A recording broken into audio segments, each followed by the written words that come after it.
Good evening. Welcome to our Glens Falls Police Reform and Reinvention Committee update meeting. As most of you know, we've met for several months during the winter time to do a proposal for reinvention and reform of our Glens Falls Police Department due to the then Governor Cuomo's executive order.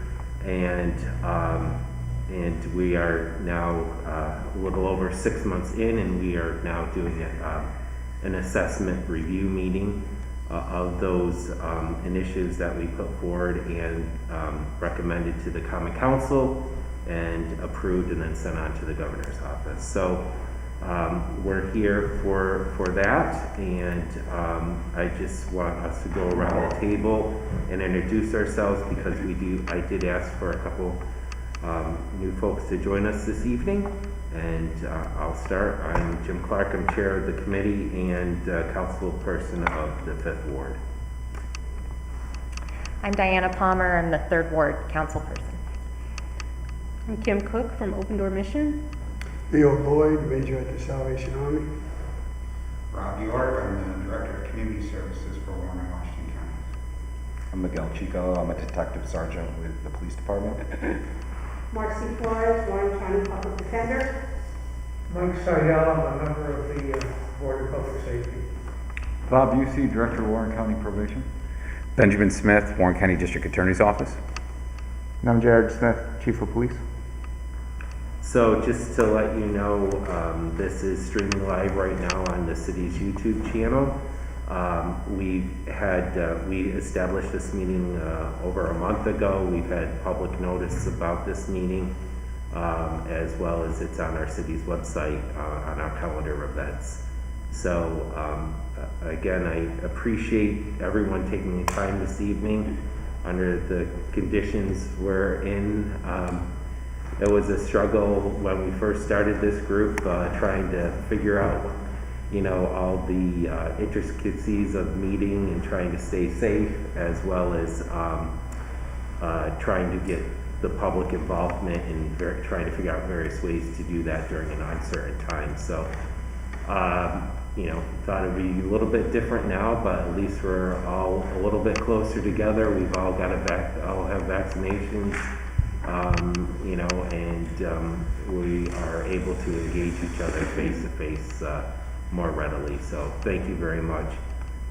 With that, I did send out an assessment tool that I sent to the folks on the committee.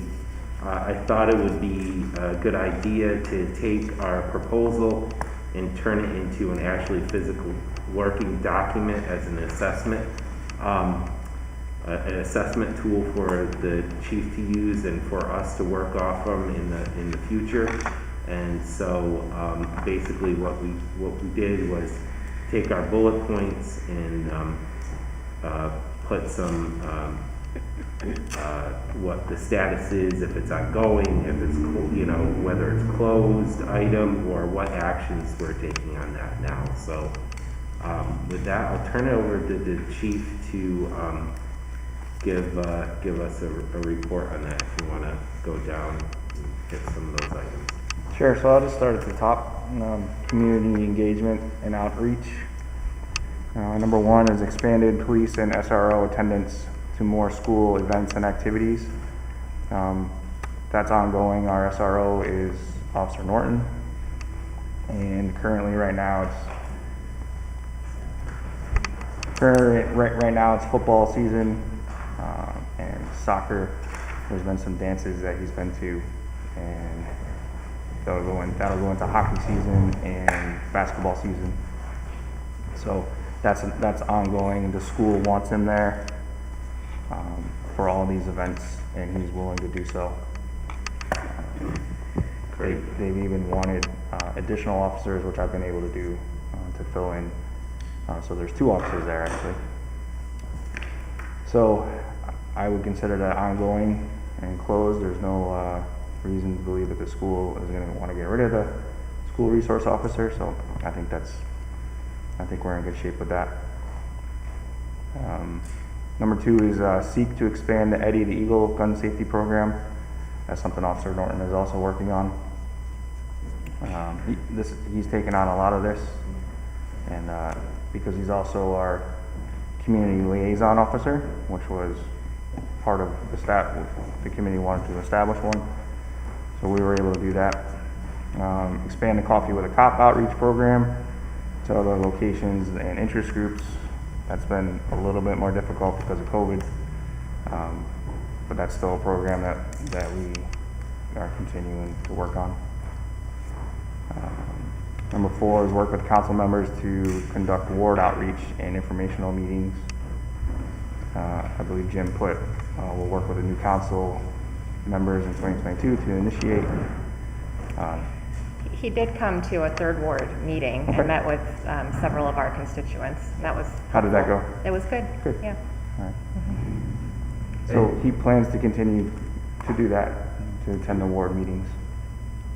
I know he put together a presentation. I'm not sure if you were there for it. He wasn't able to. We ended up having to do a virtual meeting, as you said, because of COVID. So I think there was a technology thing, but he gave a verbal presentation. Perfect. And he answered questions and engaged with people. So number 5 is establish the community liaison officer, which we talked about. That's Officer Norton. Establish a calendar for the community liaison officer to engage with existing community organizations within the city. That's also ongoing. I believe he met, that's on Mary. Sorry? Officer Norton met with you, is that correct? It's going to be. Going to be, Well, yeah. we have had conversations, yes. Okay. It's going to be joining our meeting, yes. All right. So that's ongoing. And number 7 is reestablish bike controls and increase the foot patrols. We ordered 3 brand new mountain bikes 4 months ago. We were supposed to get them in August, but because of a backlog and all the parts and pieces, that's not happening. So we're waiting on the bikes. We have 3 officers that are newly trained because they have to go to a school for that, and all the gear that they need for that.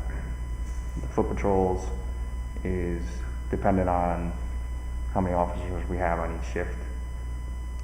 Typically we do have 1 person on the beat, depending on how many officers there are, because we're mandated to cover the city with patrol, and if that person's extra, then that's what we're doing. I will say this, Chief, I've been downtown and I've had some people comment that they've seen more of a presence of officers just walking around saying hello and see how everyone's doing and stuff, engaging and stuff, so Right. that's good. Okay, so then we'll move on to, does anybody have any questions about that part? Okay. And we'll move on to transparency. Share the written directives and policies with the public on social media and other internet-based platforms. All of our policies and procedures are posted on our website. There are some that are not on there due to public safety that we can't release. Some tactics and things of those natures. Utilize and simplify the GFP website to better disseminate data and statistical information. That's something that we have our arrest records on there, we have our warrants on there as of right now. I wasn't completely sure as to what else needed to be on there. So that might be a conversation that we have. Number 3 is better explain to the public what it is involved in accreditation of the police department. I'm working on that currently to put that on the website. So I have a description of what accreditation means and what that entails. That'll also be put on the website. Utilize other social media applications and internet platforms for additional transparency and engagement. We have a Facebook page that's been down and now it's back up again. So that's continuing and ongoing. We're putting announcements on there. We put one for, the school, everybody's going back to school, and a few other things, anything that pops up, that the public needs, public safety, we're putting that on there. Chief, who's responsible for that? That's Detective Lieutenant French. Okay.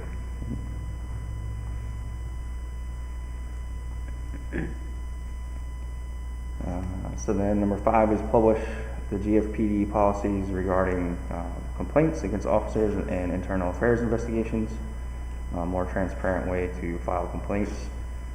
There's also on our website, there's a drop-down complaint and compliment tab that's on our website, as well as our internal affairs policy is also on the website.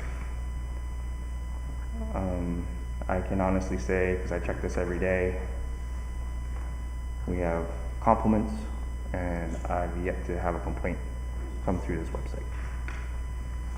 Is that something like a printable report you? It's actually linked to our emails, Okay. so I could print the emails, yes. Okay. All right. So you drop down. You want to file a complaint. It send you to an email, or? Well, there's a drop-down box where you click that, and then there's a box where you can put your complaint Okay, and your gotcha. compliment in there, and then that's linked to our email, Gotcha. so I get the email. Gotcha. Do the people have to put their names, or is it? No, it's like an email, so if they want to be anonymous, they can. Okay. Unfortunately, it comes from an email, so the email is Okay. visible. But if they don't want to put their name, they don't have to. Chief, is the compliment and complaint section, is that new, relatively new? Yes. Chief Beauclair was able to get that set up before he left. So then I respond back to the compliments, and we take care of the complaints. Our internal affairs policy is very clear as well. That's on there. If you have a complaint, you come down to the station and you speak to an officer, and typically it's a supervisor, and then we follow through and do a complete investigation on any complaints that come in. So is that on when, like, say I want to file a complaint, does that pop up, or is that just a separate? The policy? Yeah. And that is listed under where the policies are. Okay. Mhm. Is there a way to sort of summarize, like, that, so if someone does want to complain,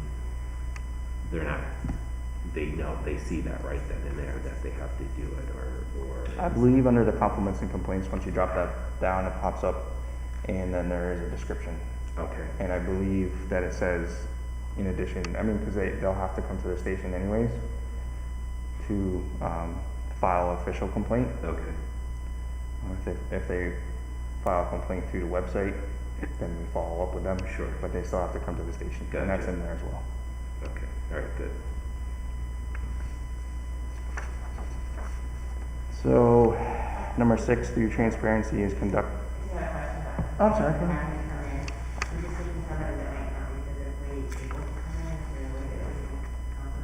Absolutely, yes.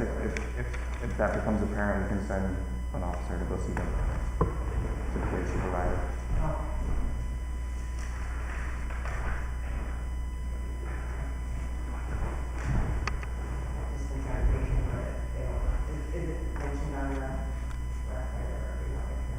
That I'm not sure. I'm still trying to navigate the website. Thanks, Linda. In that same vein, Chief, you might want to make sure somewhere on that site, it's easy for someone to get a hold of you, to email you, or to reach out to you, so if they can't come in, that they can. The website is set up that way. All of our phone numbers are there. All of our emails are there. And it's very, very easy for them to email me directly if they need to. Yep. All right. Okay, so conduct annual community surveys that engages the community level of satisfaction with the GFPD to include in an annual report. I know that we did a survey, is that right? You were in charge of that? Yeah. That was during we were developing our plan. We did a Correct. survey, yep. Alright, so that's something that I haven't looked into. So maybe I can give it to you at some point and Sure, getting close to the end of the year, we can do another survey. yeah, Probably will be different than the first one, I'm guessing. okay. And promote on social media and internet-based platforms the Board of Public Safety meetings. That's currently being done. All the Board of Public Safety agendas and packets are posted on our website as well. And we're doing YouTube Live as well for our meetings. Correct.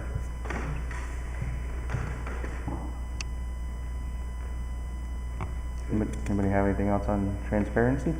One suggestion, and maybe you do this, it sounds like you haven't had any complaints, but when you do have complaints, a suggestion would be maybe a survey with that complainant after the matter's been resolved, or just to see what their satisfaction was or what their feelings are, or just some general input of the process. Right. That's a great idea.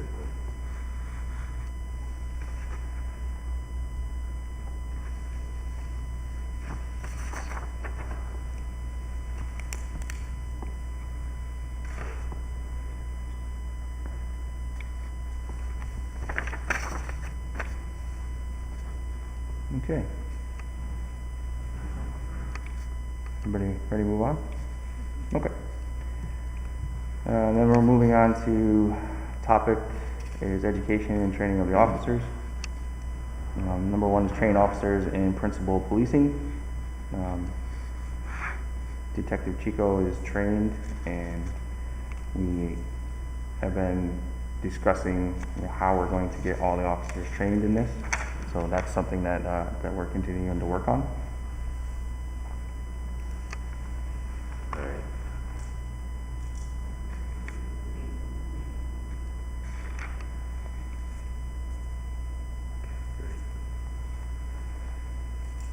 When do you think you'll have some sort of game plan on how to try to address the training of? Problem right now is it kind of stands with COVID. We have to have multiple people all there at the same time. We have to kind of have space to do it. Okay. We kind of discussed with it. I talked to an officer from a different agency that's going to be trained in it as well. And somewhere down the road, ideally, we'd like to have two of us and do both of our departments at once. That way it would be easier to kind of collaborate with them. I reached out to him the other day. The class actually for him was canceled due to COVID. So it's kind of like a work in progress, but we're gonna try to get as many people trained at the same time. It's not something like I can train this person in and then this person in. You can't do it individually, you have to do it in groups. So to give you a time frame, I'm not really sure at this point. Yep, sure. I mean, a lot of things are up in the air right now due to this pandemic, so. Then number two is conduct regular reality-based scenario type trainings. Chief Beauclair had looked into virtual training, which I have all the packets for, and I have not been able to have time to look through them. They're fairly expensive to get the system, and some of them were willing to come out and give us some demos on that. So that's something that's also an ongoing in progress. So Chief, is that, I mean, obviously, is that something you are considering putting in your budget for next year, or is this a, see where we are and ask for money later? It's something that we're gonna have to, because the budgets are due soon, and I haven't been able to do my research on it to be able to put that together. Okay. There was a couple of different companies that Chief Beauclair was looking at. So it'd be fair to say, when you have time, assess and come back to the council and to the mayor and ask for additional funding? Yes. Okay.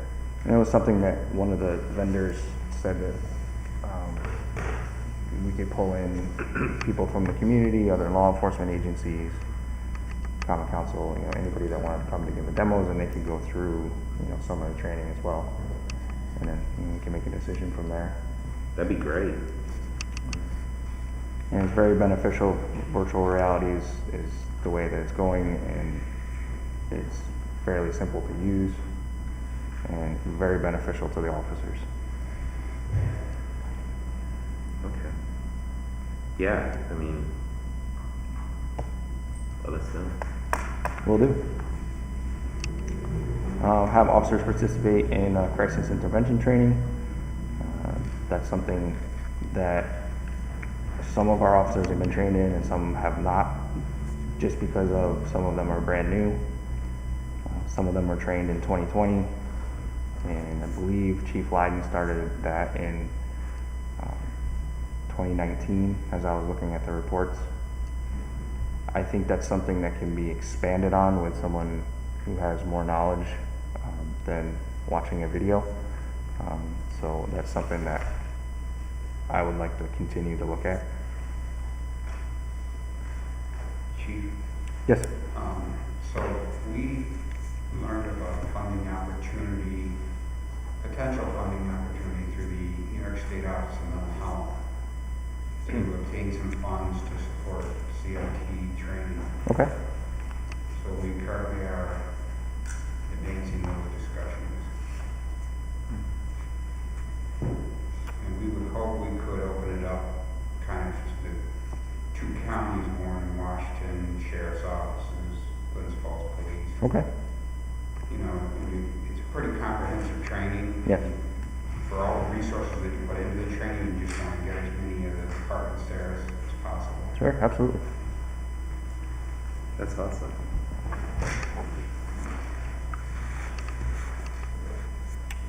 Additional training beyond the current policy to help in after action events, EAP, the Employee Assistance Program.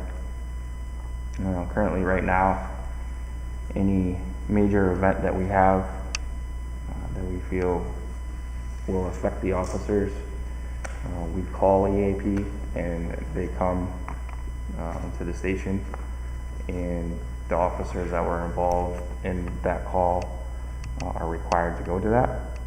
They don't have to participate, but they have to go and at least sit there and listen.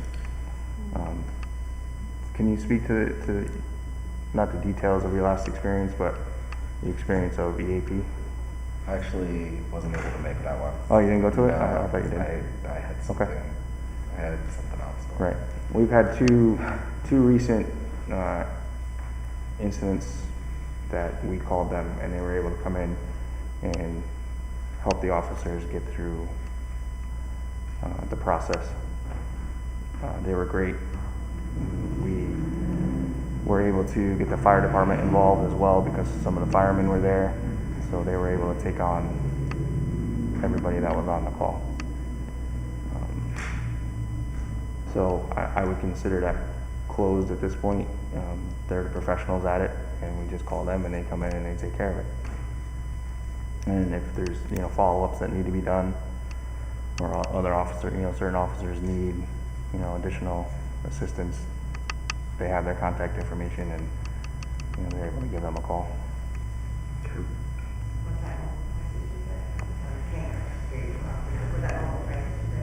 No, this is EAP, the Employee Assistance Program. That's through the state. Mobile crisis is, that's something different.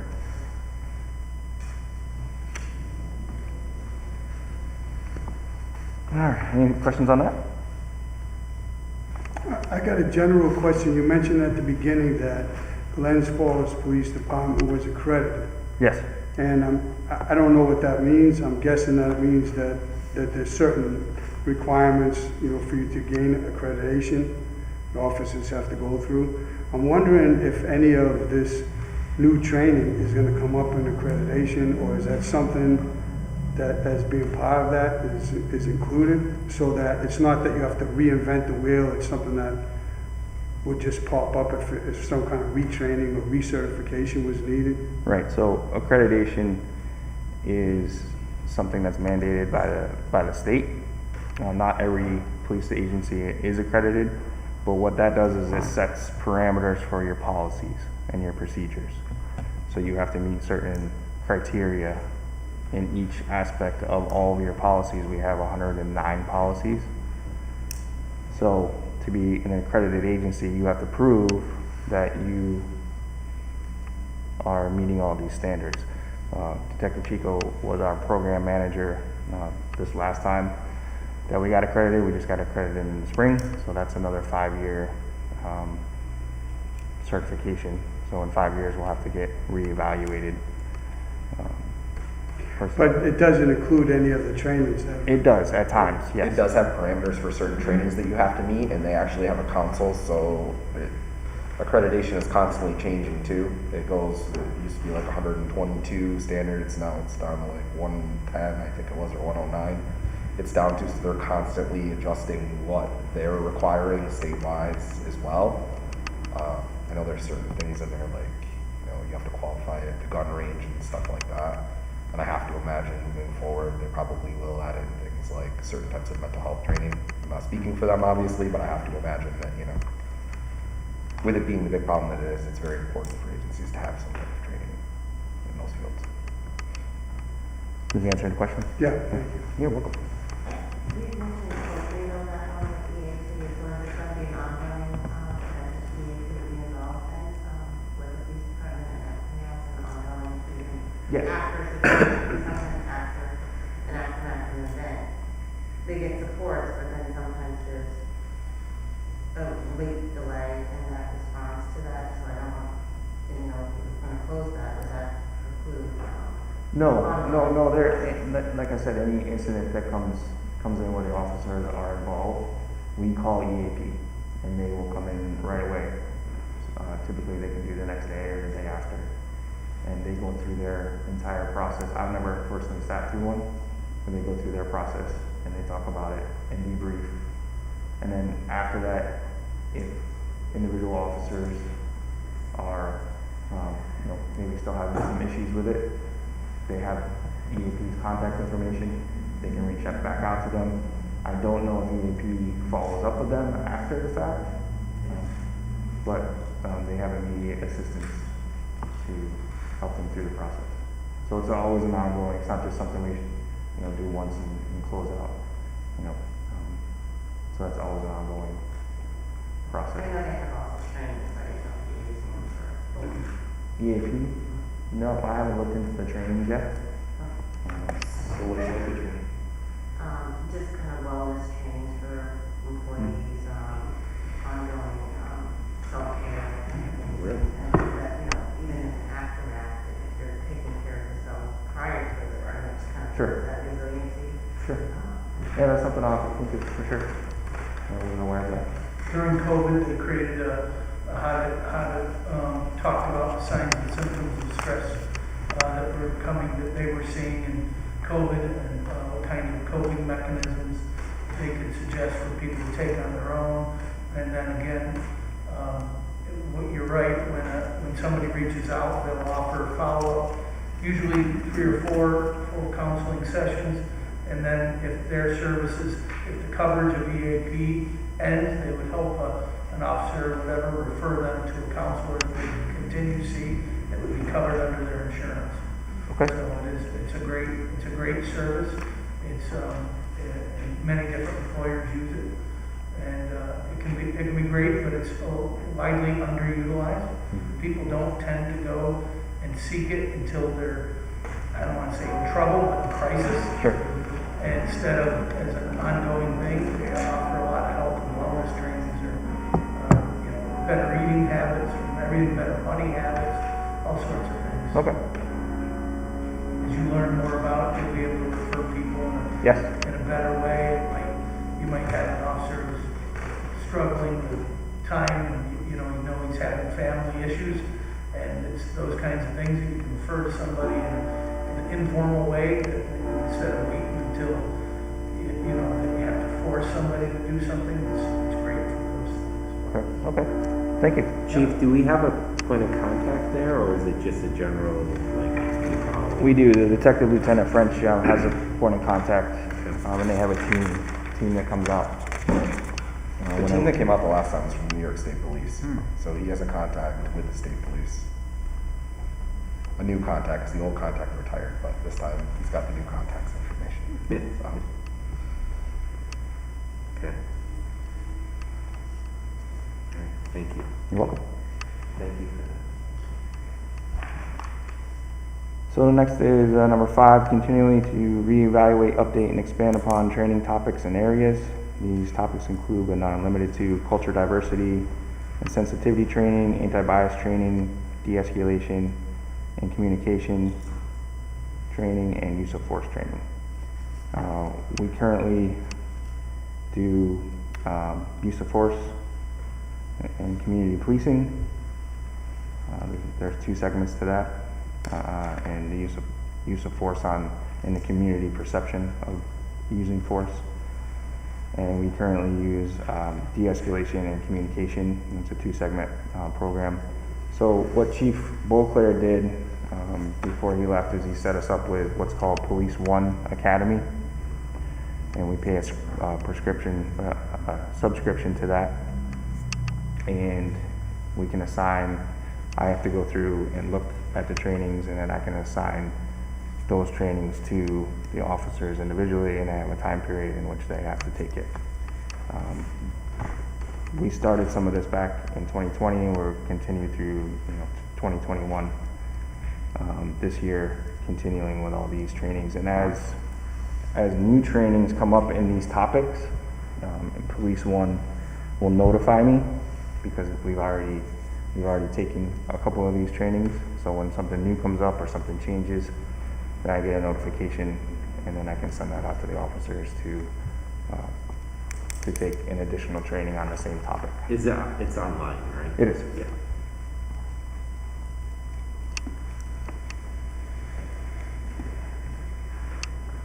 I'd appreciate after we get through, a year or so of that type of stuff, how you feel, how relevant it is for the officers. I think would be a good idea to know what we're doing when we're spending our budget funds and stuff like that. Correct. Okay, thanks. Number 6 is consider conducting the implicit association test. We currently, it's not something that I looked into. I know that Chief Beauclair had looked into it. We currently do anti-bias training right now in policing. That's a 2-segment training, and that's also through Police One. But we had started that back in the early 2020, so we were already doing that prior to the reform and reinvention. So I'm not really up on the implicit association test. I know what it is, so I don't know if anyone else had any ideas on that. You mean, what does it offer? Yes. I mean, I think it's an ongoing opportunity to continue to test yourself. There was an example online as well, but really being aware that our biases are always there, and what I think with biases is the actual biases. Sure.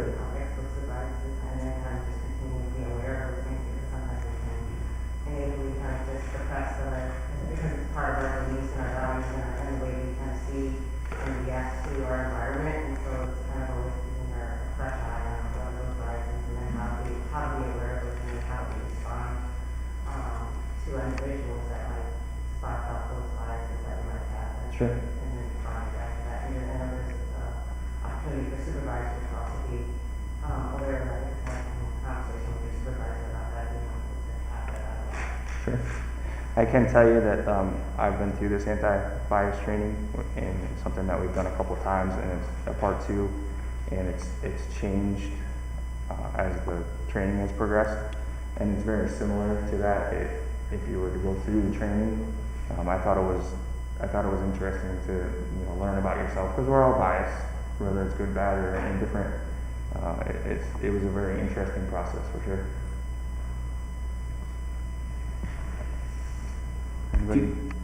Chief, is there a way we could if we wanted to look at the stuff, like if I wanted to do the training myself, Sure, is there a way to do that? absolutely. Okay, all right. Just to understand what you guys are going through, I think it's important that, I mean, you can sit here and tell us, but if we don't know what you're actually going through as far as training, you know, particularly online, it doesn't, you know, it's, I think there's more value there. Doesn't give you a lot of context. Right, as to- yeah. Correct. Yeah, I understand. Anything else on that? The annual review and assessment of training programs to ensure effectiveness in addressing community needs. That's something that I think maybe the committee or someone else outside of me should be doing, to see if the trainings that we are providing are meeting our community needs. That's my point about, it's like, you know, and I don't know if that should be a function of the council or this group or the Board of Public Safety or a combination of all those things. But I think that's something when we have the new administration come in, maybe we could sit down and try to discuss how, you know, if we want to combine the three groups and do it that way, or decide, have the new mayor decide which way he'd like to go. Sure. So, but we can I have don't- that, we can right. have that discussion. Okay. Yeah, and I think, and to that, with that group, adding individuals from the community who may have had a police experience involved with that, just to, I mean, if you can get that different perspective, I think that's always helpful.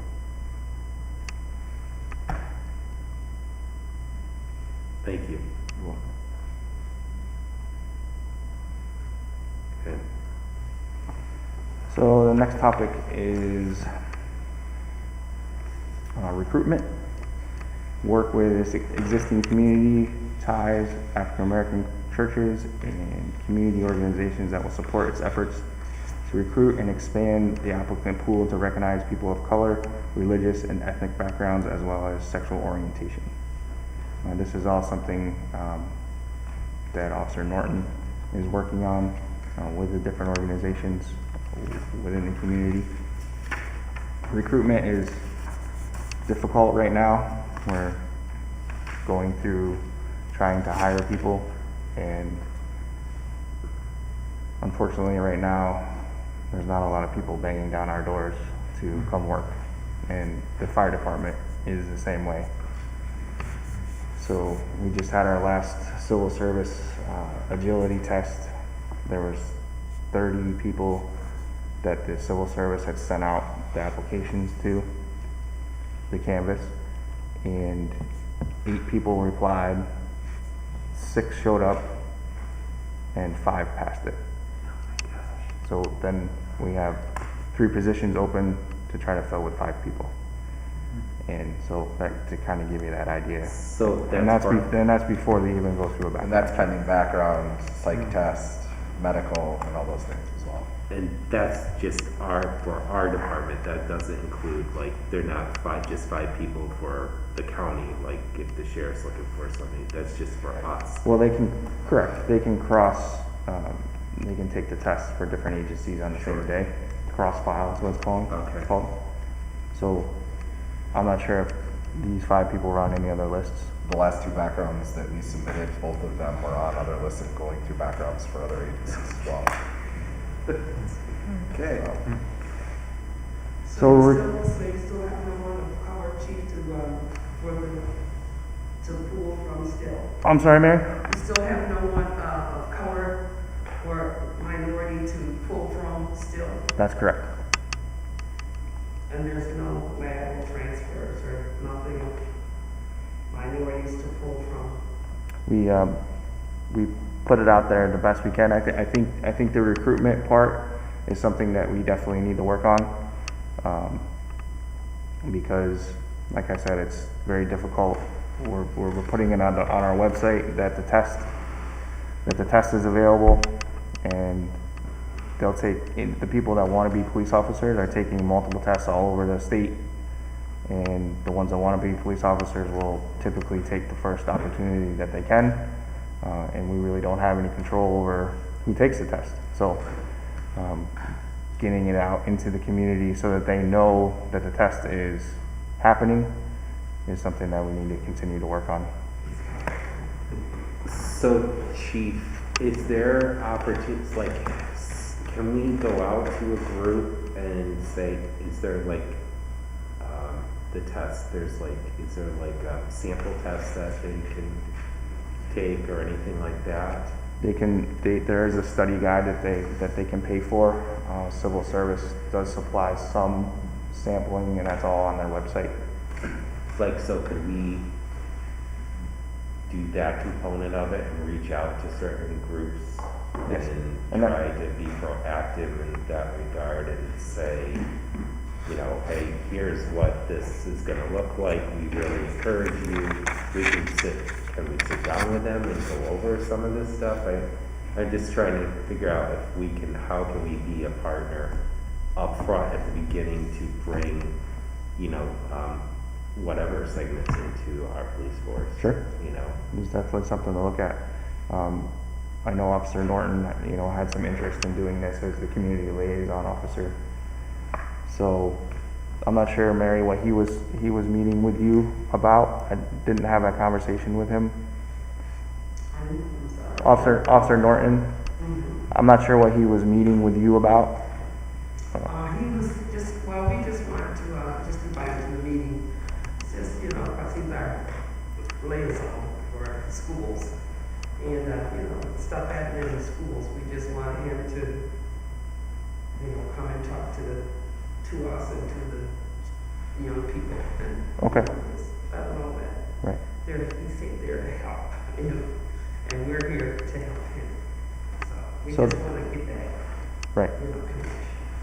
So I think it's important when he goes out and meets with the wards and meets with the different organizations, the churches, that's something that we can put together for him to do when he does that. Yeah, it'd be nice if you could put, or, the department could put like a cohesive plan together of how, so that way there's some, uniformity as he or whoever's meeting with, the NAACP or the youth center or, Open Door Mission, Salvation Army, and, maybe there's opportunities there that could be helpful. Sure. And just if we had some sort of uniformity and plan in place, that would be, at least a starting point, and we could, massage it however it may work based on a group. Because right now, realistically, recruitment is, especially lateral transfers, is all word of mouth, typically from our officers trying to reach out to other people, saying, this test is coming up, that kind of situation. So definitely an issue that we need to continue to work on, in my opinion. But the basis is everything is based on testing, if it's not a lateral transfer. right? Correct. So it all starts with the civil service test. Yes. Well, and this certainly fits in with the theme that we need to work with on our personnel director as well, because we're struggling to fill positions in multiple departments, not just the police department. And so I think that we could start to look proactively at how we're recruiting and letting people know about civil service exams, opportunities within the police department, fire department, right? All of our departments, and how they can take these tests proactively for opportunities that aren't even current, right? Because that's going to be our key, right? Reaching out to people of diverse areas within our city and outside of our city, saying Glens Falls is a great place to work. These civil service exams are offered on a regular basis and can help you qualify for gainful employment. Well, wouldn't you like to serve? Sort of thing. So Correct. let's talk to Judy about a plan, a proactive plan. Okay. And we have to look at women. We don't have enough women. We're always looking for women police officers. We absolutely need more, because we have to deal with women criminals. We have to deal with women sources.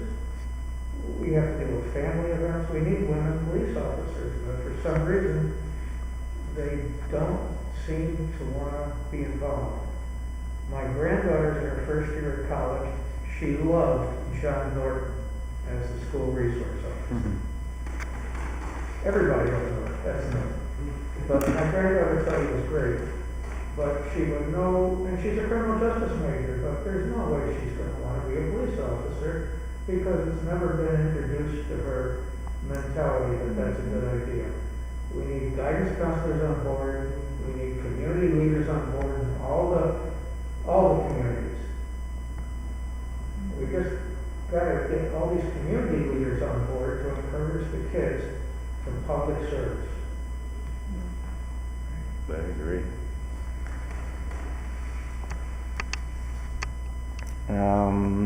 So I'll move on to establish a Glens Falls City resident civil service preference list that will allow the city to seek qualified candidates from residents of the city prior to seeking candidates outside the city. This is something that I need to speak to our civil service manager, Trish Nenninger. She takes care of all the civil service through Warren County to see if that's possible.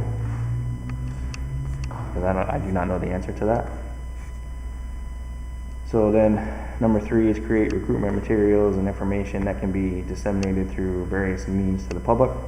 Obviously, that's ongoing as the plan that we just talked about.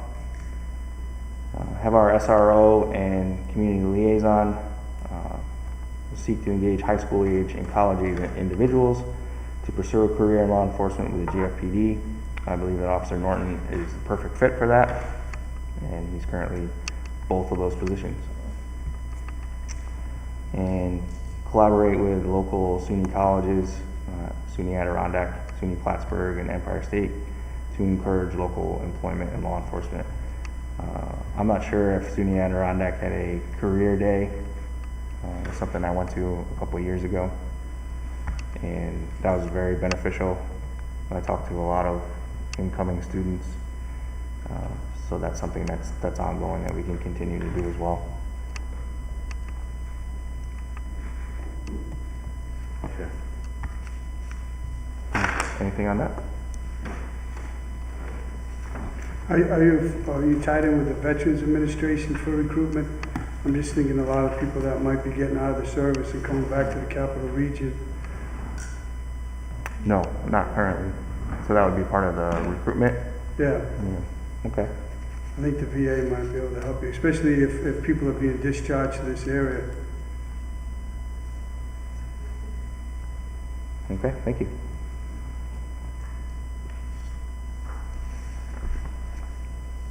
Anything else?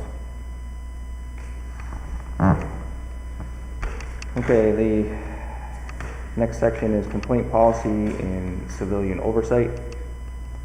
Work to ensure the public is aware of the grievance and complaint and disciplinary processes and are informed at what level it is at when the complaint is levied.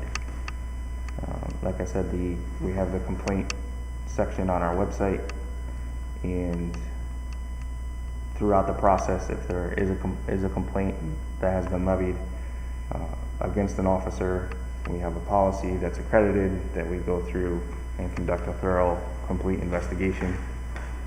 And throughout the process, the person who made the complaint is kept in the loop, and at the end of the investigation, if it's something that an officer needs to be disciplined for, that occurs. If it's unfounded, then the complainant is, advised of what the outcome was. So they're kept in the loop the entire time.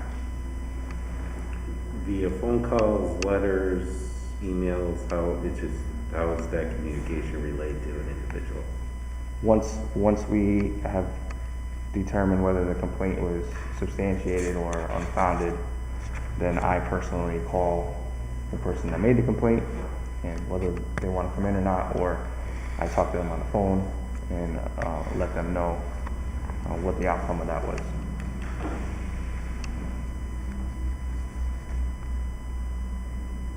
How's that working for you? Is that implemented now? Does that take a lot of your time to follow up on those? It doesn't, because we don't have a lot of personnel complaints. I don't know the number off the top of my head. I had to do one recently, but before that, I can't remember the last personnel complaint that we had, because we don't get many, which is a good thing. Majority of our complaints come from internal complaints, most of the time Correct. from supervisors' observations of people. It's not from the public complaint. Typically, In one of the past meetings, we had a stat on that. I don't remember specifically what it was, but I remember if it was Chief Beauclair or Chief Lyden, because we had both of them, but there was a stat that the majority of our complaints do come from internally supervisors' observations of the officers. So. yeah, so it's our supervisors finding that officers aren't following the policy. So, and that has a process all on its own.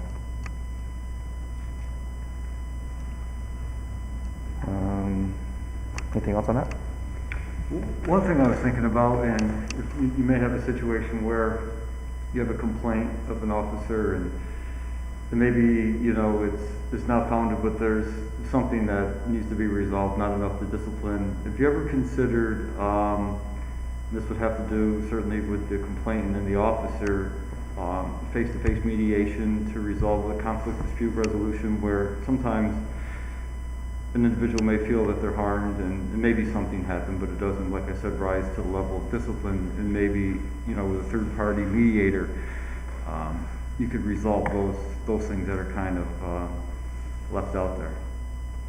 Sure. Something to think about for the future if you have, you know, stumble upon that, where there may be just an additional mechanism to deal with those situations.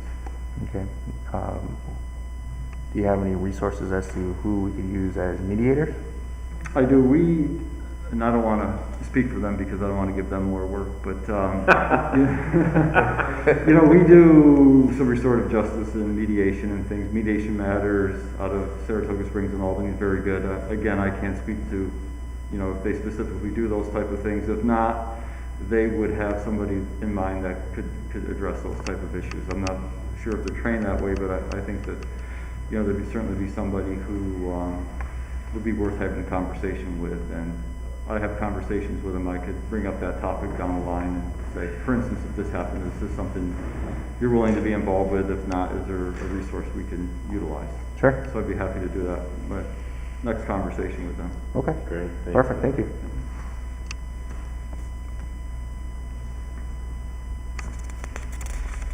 Okay, number 2 is establish the community liaison officer, which we did.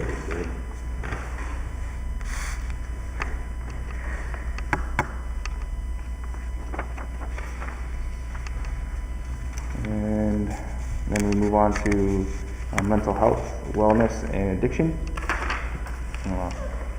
Participate in the LEAD program. This is not something that I know what LEAD is, but not something that I personally had time to look into before this meeting. So if there's anyone that knows anything about it, I'm open for It's our guy suggestions. down here. So maybe I can just speak to it for a moment. So LEAD, for those, if anyone's not familiar, LEAD is Law Enforcement Assisted Diversion. So it's diversion at the point of contact with the police, right, for pre-arrest. And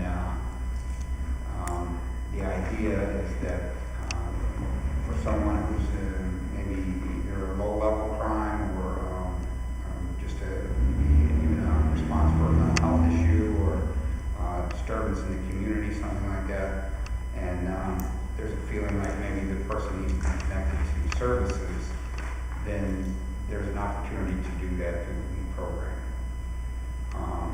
And it diverts somebody who may be struggling with mental illness or addiction away from the criminal justice system and diverts them to treatment. So that's the concept of it. It was always a little bit complicated. We were going to find resources to do it, right? I know the city was considering hiring a social worker. That's on the list, yeah. And that's on the list, right? Yep. We also, again, just through the Office of Mental Health, may have identified some resources that would allow us to develop, as part of this, peer-led diversion. So that we currently have an agency that we work with in the community that does peer mental health respite and supports. And so they have a crisis respite house here in the city. And if we could get this funding, we could work with them to expand to be maybe part of that, so that they can either co-respond in situations, or there could be some sort of a warm handoff in situations. And so they were very interested in exploring that with us. Okay. There are several counties that are, at least 2 counties in New York State that are using the peer-led, that they've got really good results and really good connections with community and police force. And so it's really, positive direction that this is as well. Right.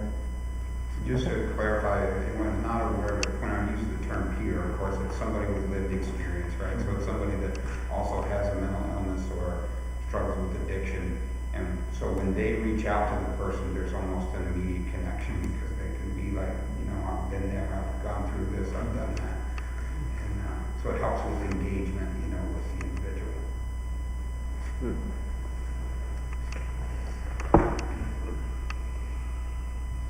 Anything else on that? So, Bob, are you waiting for did you apply for funding, or is it? Well, again, we think there's a funding opportunity with the Office of Mental Health, and Okay. they have expressed an interest in supporting it. But I don't have anything definite yet. Okay. I'm expecting to hear back from them anytime. Okay.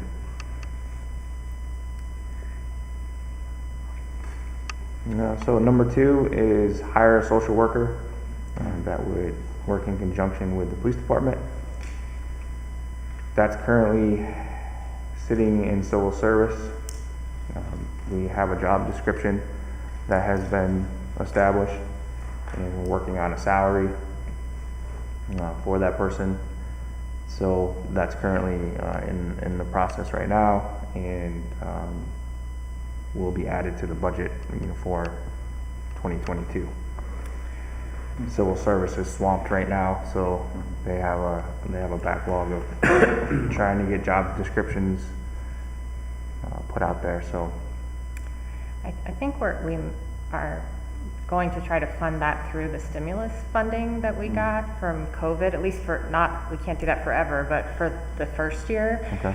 Just because there was a big emphasis on effects of mental health. And I worked with Chief Beauclair, and we found that from the period prior to COVID and then the year after, welfare checks were up 13%, domestic violence was up 20%, and that's kind of consistent with what we saw in the state and the country, that all of those things were up, so we were able to make a case to try to fund that program that way. So we'll have to figure that out in the budget as an ongoing thing, but at least to get us started. Okay. Yeah. Perfect. So I foresee that coming to a close in the near future as soon as civil service is able to get that job description out to us. Is that the county civil service office, or is that? Yes. Okay. Yes.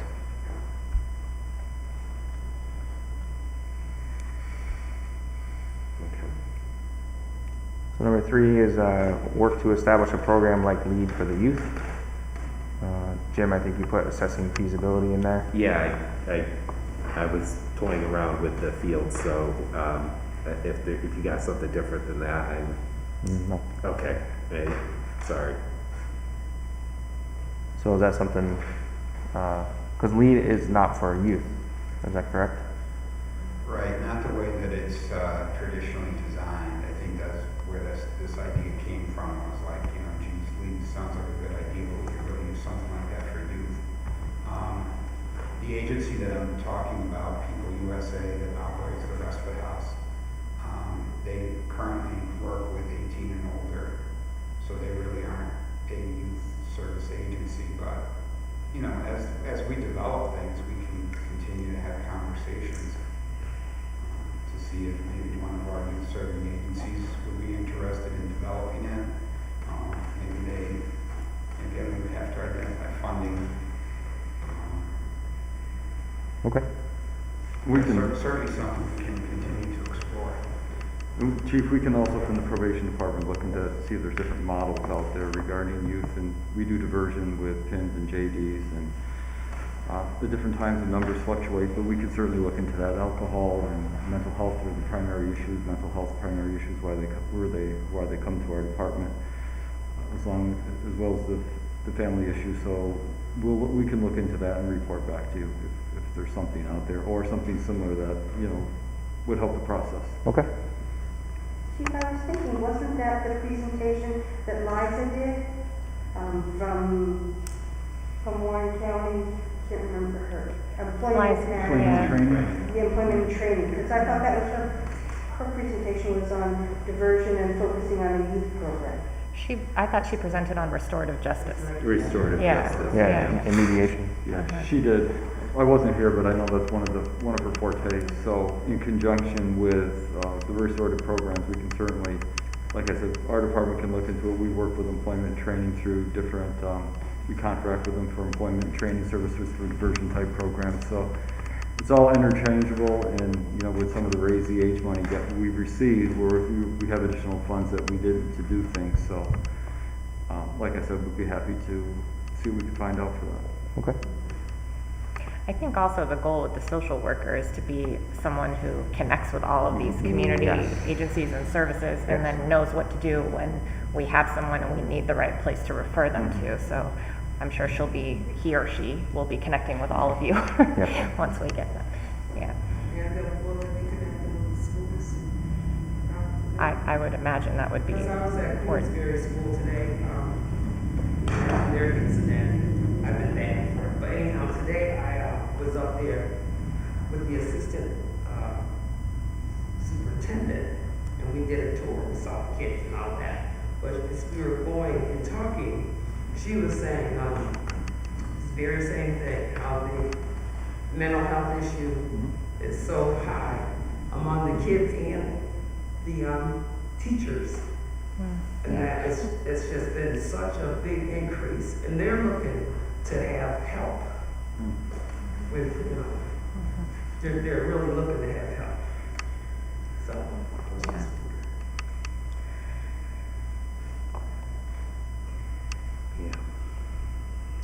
I'm just thinking back and it's back to the training piece. I think that the whole COVID pandemic has definitely sparked lots of things.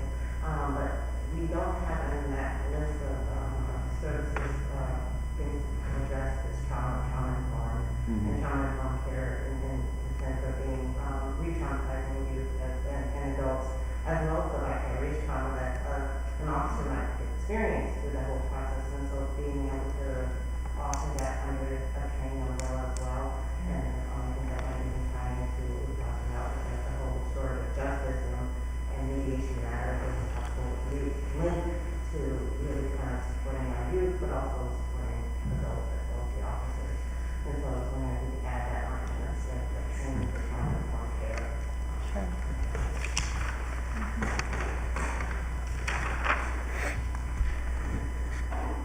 Where's my training though?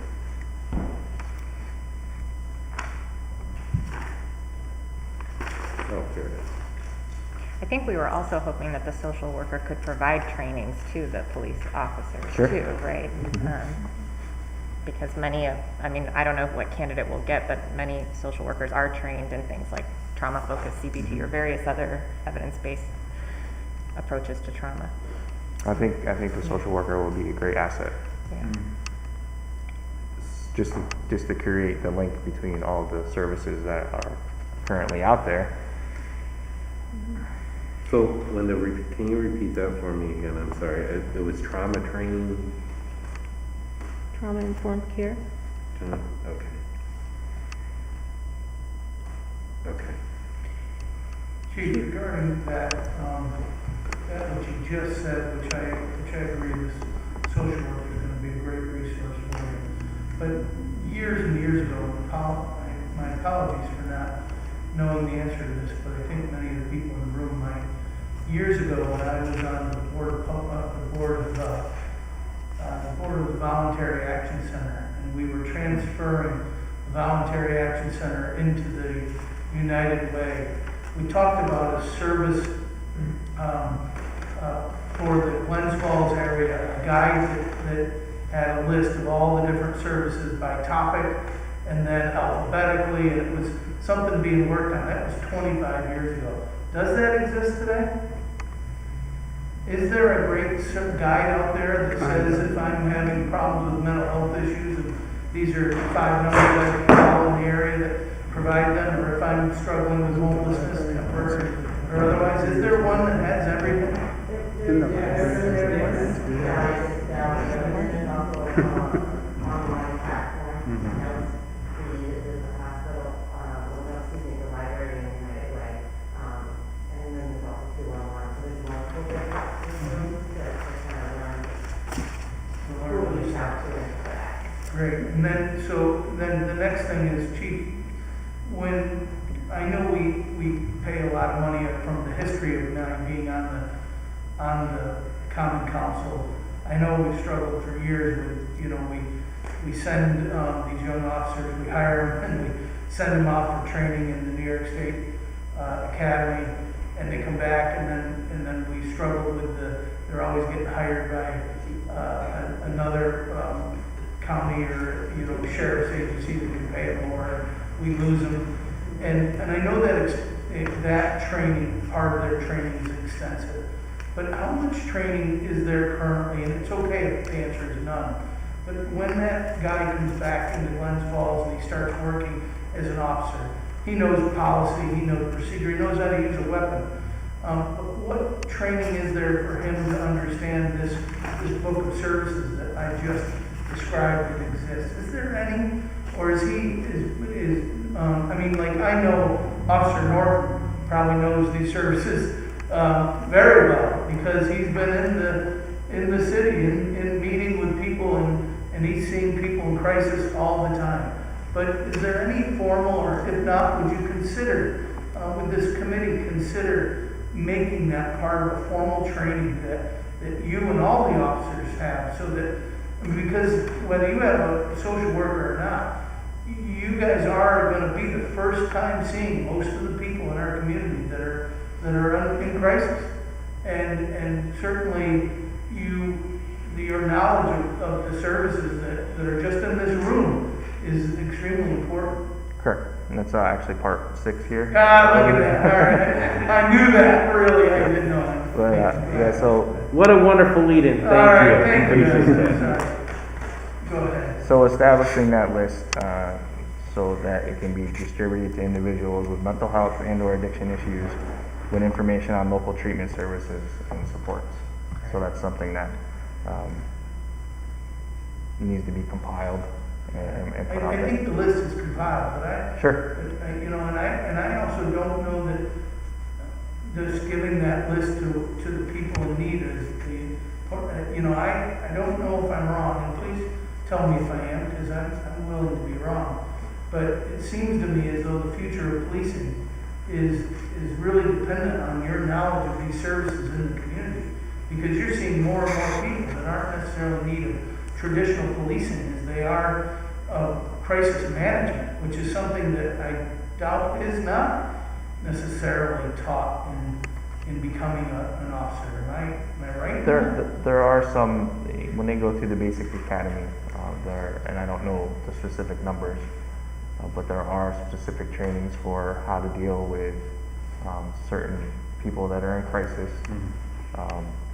I think just having, and some of the trainings that we currently do through this Police One Academy that we do, there's more and more of those trainings popping up.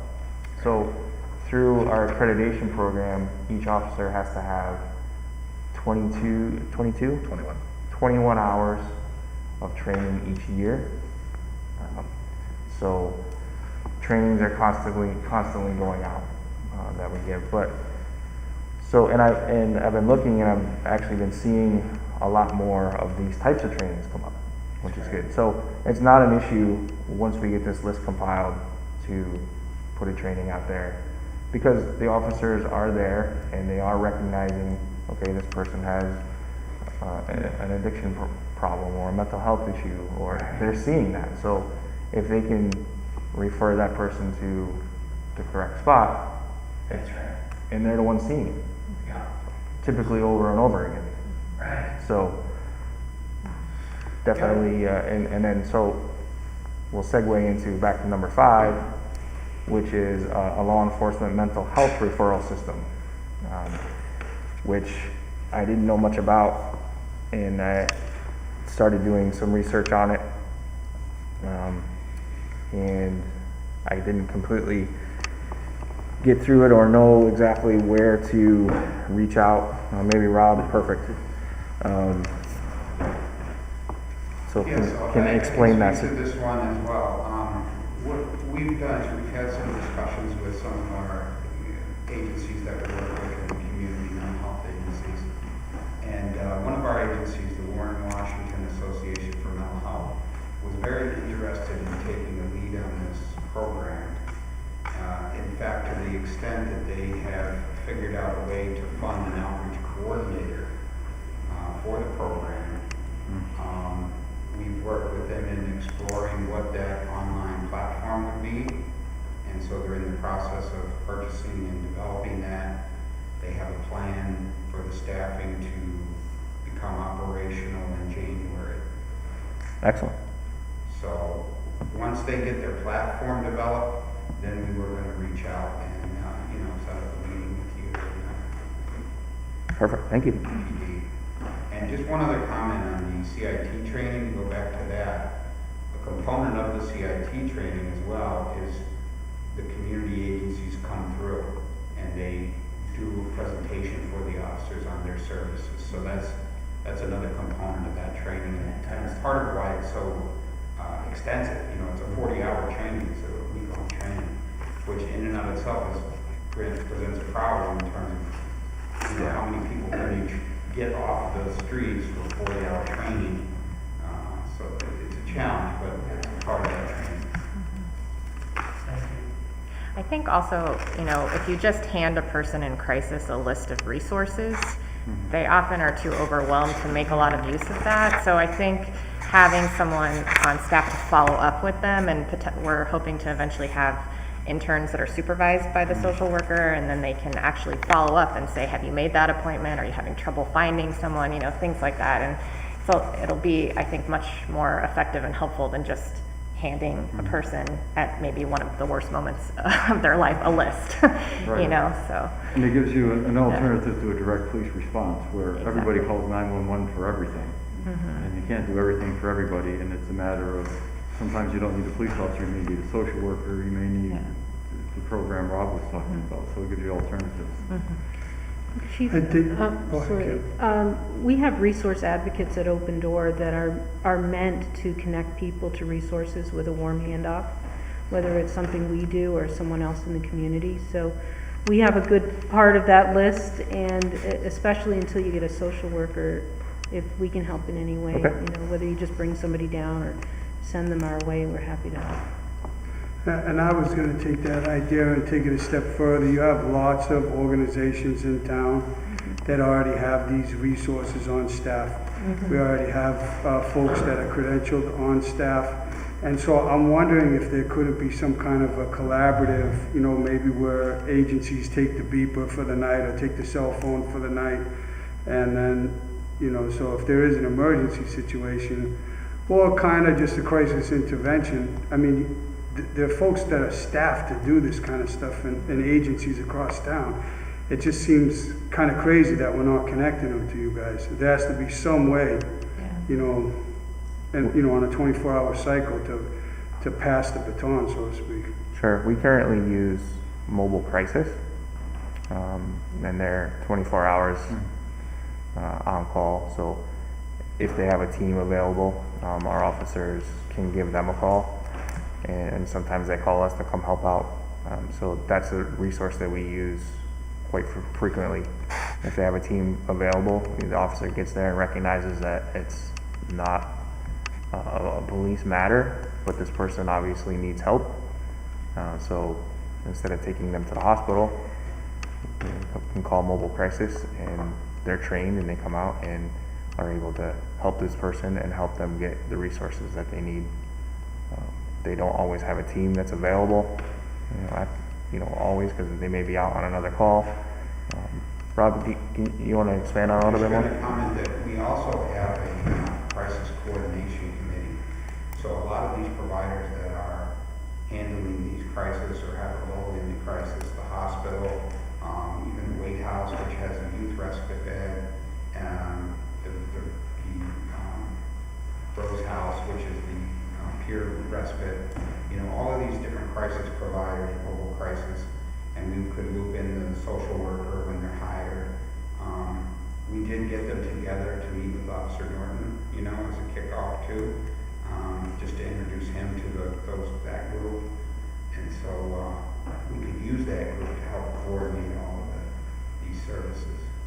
Yeah, I'm just saying there's no shortage of help. No. And so there shouldn't be a time when somebody's not available. We should be able to expand that resource. Makes I sense? can imagine if this was a city of several hundred thousand, that this would all be a pipe dream. But it seems so manageable in this city, in this community. One other comment I would make about Lemurs. Lemurs was a program that we learned about from Essex County. And it was the, law enforcement mental health referral system. Well, we found out in exploring it with them that they also address addiction issues. So we've added an A to the acronym, still pronounced the same, Lemurs, Law Enforcement Addiction and Mental Health Referral System. So that's what we're hoping to develop. And we can use those resources to also, do outreach to individuals who have overdoses, to follow up with them afterward, make sure they get Narcan kits, for that kind of outreach and engagement in the addiction treatment services and supports. Great. I think we've covered everything and made a good dent in this, and this is obviously continues to be a work in progress. And Chief, I appreciate you giving us the update. I think if we establish every 6 months, I think that would bring us into May of next year to again assess where we are and bring in different, potential people or issues forward or whatever. I think that would be good. We're at questions, discussions. I think we've been having that, so I don't know if there's any additional any discussion or questions that anyone has. I did want to take, because since our last meeting, I did ask Major Lloyd and Kim Cook. Major Lloyd is from the Salvation Army, and Kim is the President and Chief Executive Officer of Open Doors Missions. And I thought, as some of the components, we sort of missed a segment, and then we'll be bringing more and more groups in as we continue to do this, but I thought it was important that we at least bring these folks in and just make sure we're addressing needs from our end of things, from the city and the police department standpoint. If there isn't anything, maybe looking at how can we massage those into this. So if either one can start, it's up to you. Ladies first. No, I'm just happy that you invited us, and I appreciate that. And, we obviously use the services a lot at Open Door, and we want to be a help as well. I think the biggest need from our end is just to make sure that the local officers do know what we do and understand where we need help and where we can offer it. So, Sure. yeah. And Officer Norton has been down and met with us, and we're developing a plan to move forward. Excellent. Great, thank you. I think that, it's good that you're meeting. I understand what the catalyst was for all of this, and I think at the beginning of this reformation, in law enforcement, what I heard a lot of police officers say was they didn't have enough time for training, that they were kind of overworked, there wasn't enough resources, you know, that a lot of stuff could have been dealt with better did they have the time, you know what I'm saying? And it sounds like you guys are still kind of in that mode, and COVID has just, you know, exacerbated it. You know, there's not enough of you to go around. And so, you know, law enforcement is job number one, you know, and so I'm a little bit concerned because of the shortness of staff, because of the situation with COVID.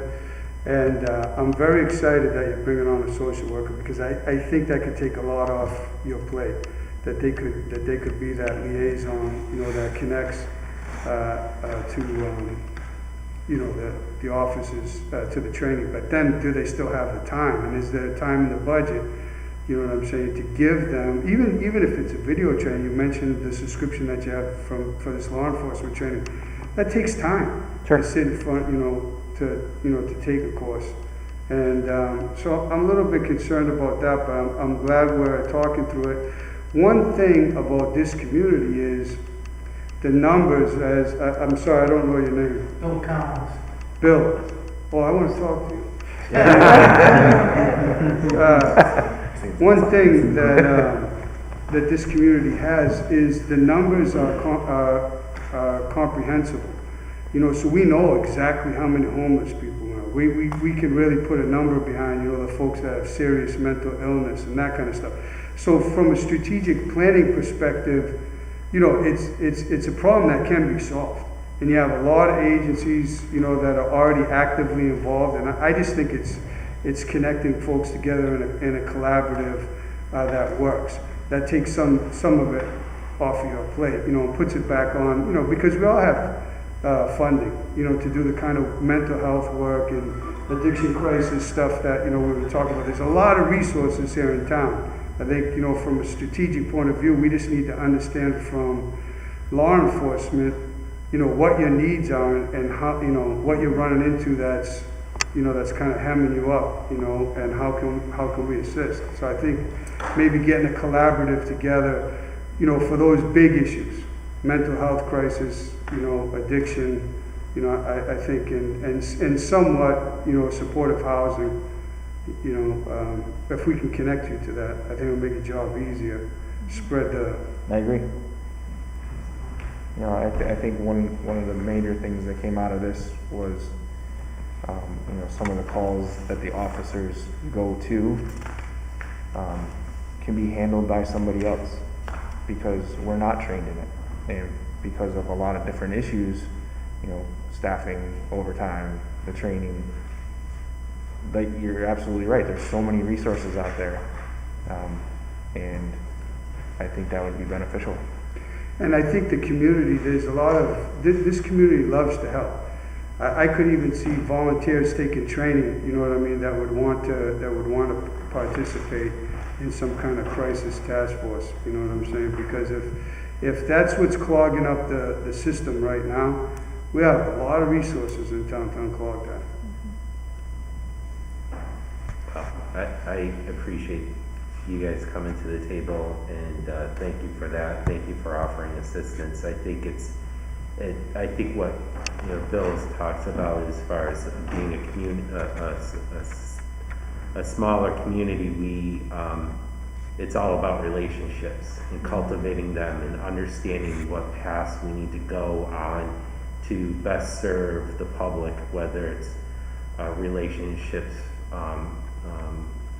from mental health to addiction to race relationships, whatever relationships, you know, just all sorts. And understanding the paths and how to get there, I think, is so critical. And because we have a community that cares and a community with a lot of resources, I think that's achievable. And I just appreciate everyone coming to the table, offering up their expertise, their services, their time. I just think it's this is what makes our community so great. I did want to, we've got two more things on our agenda. Since our last meeting and since the council approved the reform plan, we had a letter from the Democratic Socialists of America, the Southern Adirondack branch, I believe everyone on the committee and the council received a copy of the letter and their suggestion, directives, and I did let Mr. Hancock, the group, know that we were going to be meeting. We did publicize the meeting, so I will address their concerns via letter, and they have six points here, and I think we've addressed some of those at during this meeting, so hopefully they'll have, either they're watching now or will have an opportunity to watch, and if not, I will address their items point by point, and I will continue to keep everyone in the loop on that. So, and are there any public comments? We have no public comments, and if anyone has anything else to say, we're good for the evening. Again, I really appreciate everyone's time. Thank you for coming out tonight. We try to keep it on time and on schedule. So thank you again.